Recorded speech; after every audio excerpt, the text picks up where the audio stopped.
Okay.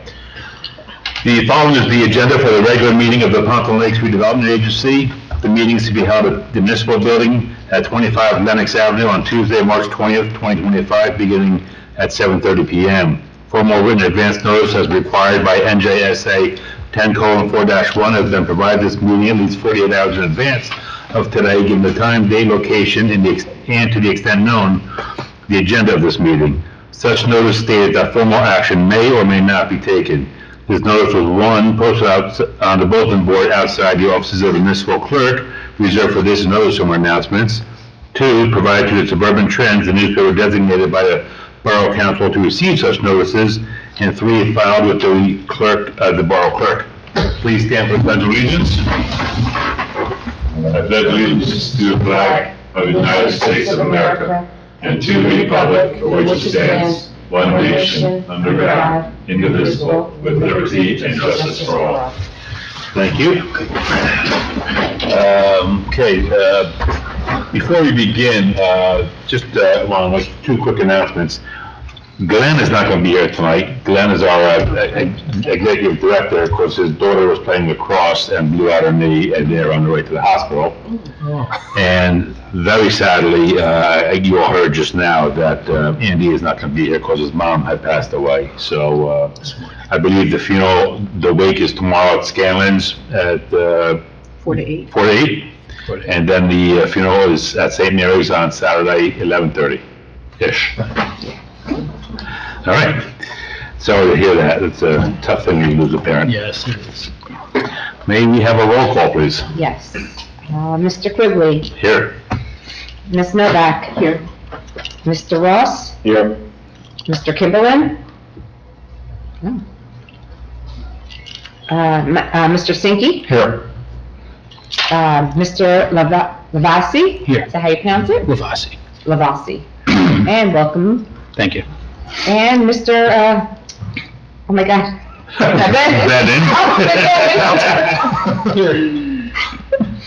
Okay.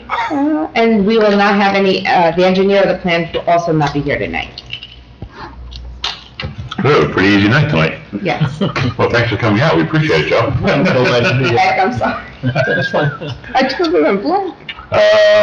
Now the motion to approve the minutes of the reorganization meeting of February 6th, please. Did we get those minutes? Yeah. I didn't Oh. print them. I left them there. There's a copy right there too. I'll make a motion. Okay, good. Thank you. Matt, a second, please. Second. Ken, thank you very much. All in favor? Aye. Opposed? Abstained? Okay, now the motion to accept the regular meeting minutes from February 6th. Motion. Ken, second? I'll second. Matt, all in favor? Aye. Opposed? Abstained? So moved. We have one present, right, for Yeah, both one of those? present. Mr. Lavasi. Oh, Mr. Rossi, do you know how that works with the president and stuff like that? Okay, great. Thank you. Okay, something new, which, this sounds, I don't know who the idea this was, but they want us to vote on the bills we're submitting, and no offense, Joe, it's for the lawyer and for the professional services. We have copies of the bills, we don't know if they're accurate or not, but we vote on them, and then the council then authorizes payment or No, something. The council will not, it will be, once it's, the PO will be issued, we vote if to approve or not to approve, and then, the department head will sign off on them. The department head's the building inspector, Sal. So if you're not comfortable voting yes, you don't have to. If you want, I don't know, I'm gonna take a vote and we're gonna see where this goes. And I'll say that if there's any questions about our statement, I'll be happy to answer them if I can. Don't hesitate to ask them. And if I can't answer them, Andy will when he returns. So for Marizidi, So, how do you vote on something you've never seen? Right, that's. Therein lies the rub. Yeah. How does Sal approve it when he has no idea what we do here? So it's a flawed system from the get-go. I can't believe they put it through anyhow, but that's what happens. So, do you have any suggestions for us on this? Joe, you have anything? Well, Have you ever heard of it? Well, not exactly, but with another entity we represent that is under the aegis of the Board of Commissioners. They have the right to veto the minutes of the Morris County MUA. So bills are approved at the meeting, but then we have to wait for the Board of Commissioners to decide whether they're going to veto or not. It's a little bit different, but is the issue here that you haven't seen the bills? Well, we just don't know how to reconcile. Oh, you know. We don't, yeah, and we just see the bills now. They just came through, they came through an email, they came Yeah, through. well, obviously, you should see the bills before you, Yes. approve them. Yeah, they came through, I think, in the second Yesterday, email, I right? think. Yeah, Because this was just Yeah. recently yeah. came upon. So, do Yeah. you want to? So I'd say they may want us to approve these because ultimately, these are gonna be billed against escrows. Right. Right, ultimately, these will get charged to the developers, so we may have to be approving them. Because And really, they're I don't- charged to the escrow. So you don't control the escrow, that's controlled by the borough, is that Correct. the issue? I can tell. Yeah. So there's a couple of issues here. One, you need to see the bills before you vote on them. You have the right to do that. If there are any questions after looking at them, there are open opportunities to So ask the them. bills for Mariziti, there is 4 bills, and if they start with T, that's coming from their escrow. So those are ones that came to the board already. For instance, 201 Montague Ave, that's the Pompton Smith project. And the next page, you'll see details of what the charges are, correspondence, agreements, all to do redevelopment plan with Kristen Russell. I guess there's all correspondence, and that's how the bill came for that particular account for Pompton Smith. Yes, we itemize on our bills, the time it takes to do those functions you just mentioned. So I will say that my experience in generally reviewing attorney bills is, there's no way. So like, you're taking them on their word to validate these bills. It's a trust situation. It's a trust situation, you're kind of giving them a reasonable smell test. And, you know, me personally looking at them, I think they're reasonable, you know, customary and reasonable for what they're looking to do. They'd be billed against the escrow. I Except for think the first one, which is the regular the fee. admin, yeah. Yes. The like administrative overhead, right? So I would personally be okay with these, but certainly if, Well, thank you for that, appreciate it, Yeah, Matt. that's helpful. That is helpful. All right, a motion to approve Marizati Falcon LLP bill invoice for $2,467.30. I'll make that motion. Matt, a second, please. I'll second it. Abby, thank you very much. All in favor? Aye. Opposed? Abstained? Abstained. Okay.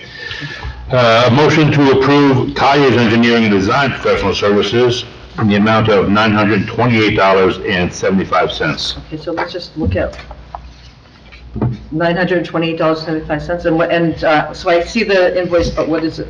Does it tell us what it's for? So these two, I sent you the first cover, and then I sent you with in detail of what the bill is.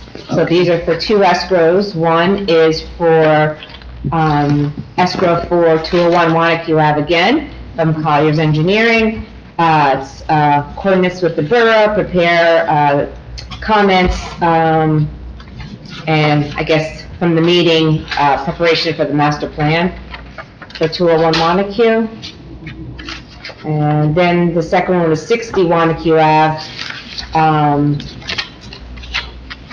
Hold on, let me see, check this backwards.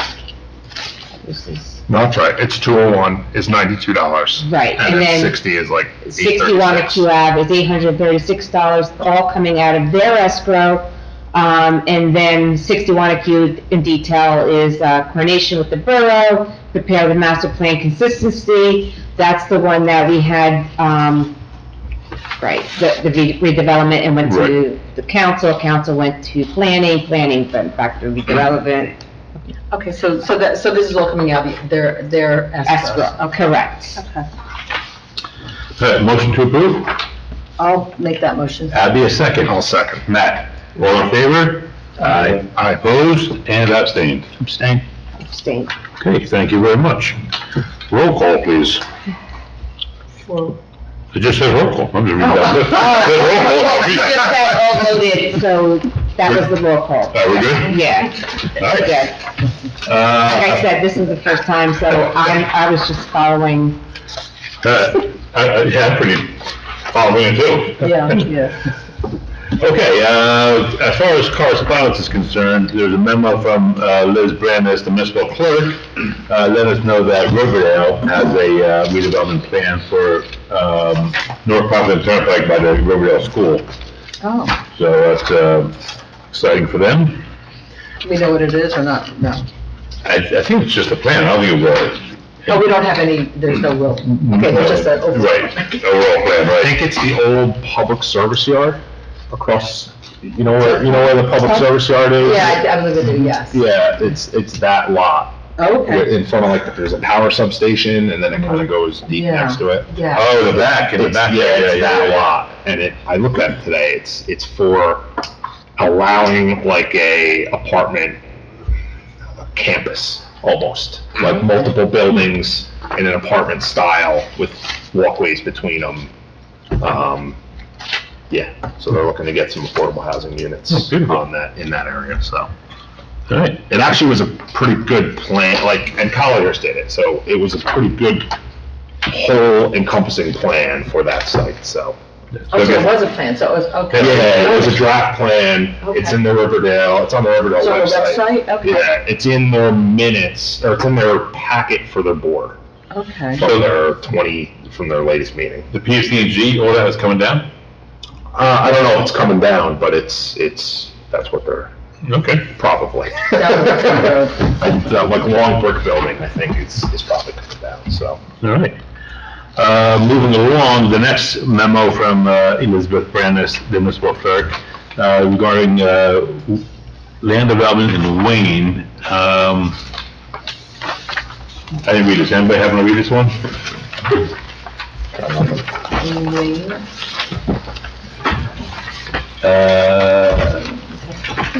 These are just correspondence for you to get familiarized with the surrounding towns and what's in the happenings. And so I think a lot of it was about, they were lowering the maximum height restrictions. I did read it. Most of their I did read that, Oh, yes. from what to what, you know?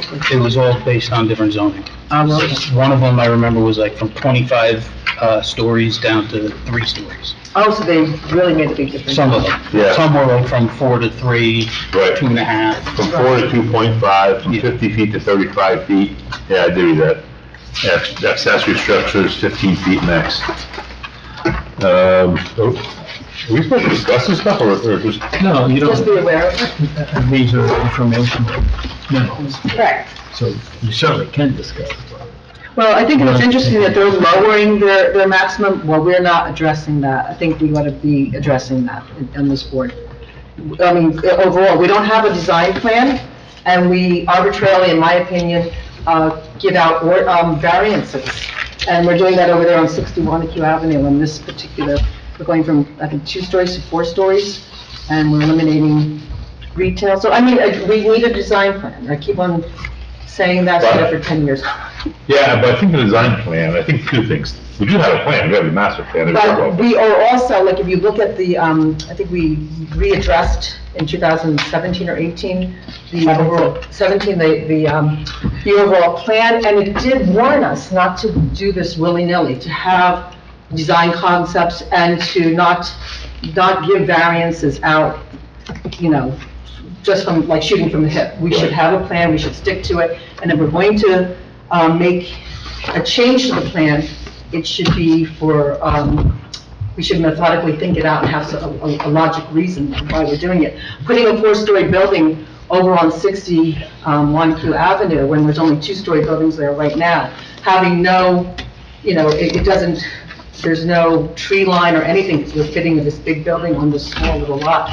I'm just pointing that one out. There's other areas we're doing the same thing, and we need to be aware of that. It looks like Wayne, I've seen Wayne, a lot of people talking on different social media that their constituents, their residents are pushing back on the development, the high-density units that are being put in Wayne, and Pompton Lakes is a smaller town. We should be sensitive to the fact that a lot of people are not thrilled. And so just keep that in mind, and I think we should have a plan so this can be talked about and in a public forum. It used to be back in the late 1990s, early 2000s, when we were gonna put in high-density housing in the floodplain of Joe Field. We would get this whole area packed and then out, all the way out to the Lenox Avenue. People would be out there wanting to voice their opinion. It seems that since social media and COVID have transpired, that we have constituents that are not comfortable voicing their opinion in a setting like this. But if you read the social media for Pompton Lakes, you can see that there's an overall lack of enthusiasm for some of the high-density housing that we're doing. And so I think if we're going to do it, which we are doing it, we should have a really good reason why we're having, we're making changes to our plans that exist already. And without a design plan and a concept, I think that it's hard to explain. I will say this, regarding social media that you mentioned, I stopped reading it, because it seems like it's I understand always that. negative, never positive, and quite honestly, I recognize 6 or 7 names on the last one that moved out decades ago. Right. So I don't But we think don't it's get the social. feedback here. Look at, here's another meeting, and there's Well, nobody here. So, but unfortunately, when there's nobody here, that is an affirmative, it's an Well, affirmative we action. take it that way. Well, we have to take it that way. Right, we do have to take it that way. But what I'm saying is, since we're not getting the input that we used to get like a couple decades or a decade ago, I think that planning is really even more important than it ever was. Right. That's my thought. That's a good thought. Okay, anything else on that? Moving along, memo number 3 is about Jason, welcome aboard, Jason. Thank you. Glad to have you here. Memo number 4 from Liz is about, what's this one about? 61. Oh, 61 Academy, yes it is, indeed. Amending the downtown redevelopment plan. That was in your packet, and the last memo is regarding, authorizing the payment of taxes. This is also for 61 Avenue. So, the pilot plan that we don't Right. authorize, the mayor and council does. There'll be no executive director's report tonight, because as I mentioned, Glenn is not here. No presentations, no applications, no resolutions, any new business. Maybe this is new business. I see oath of office to be administered. Well, that'd be Jason, the new guy, but he got sworn in last night. Oh, you did? I was gonna volunteer to do it. Oh, that one. Thank you. Appreciate that, thank you. Yeah. Thanks, good catch. We have no executive session. I'll open up to the public. I will close it to the public. Motion to adjourn. Well, that was Motion. fast. Very good. F and Matt. And that Short meeting. That's how we like them. In and out, Joe, in and out. That's how we do things here. For design plans.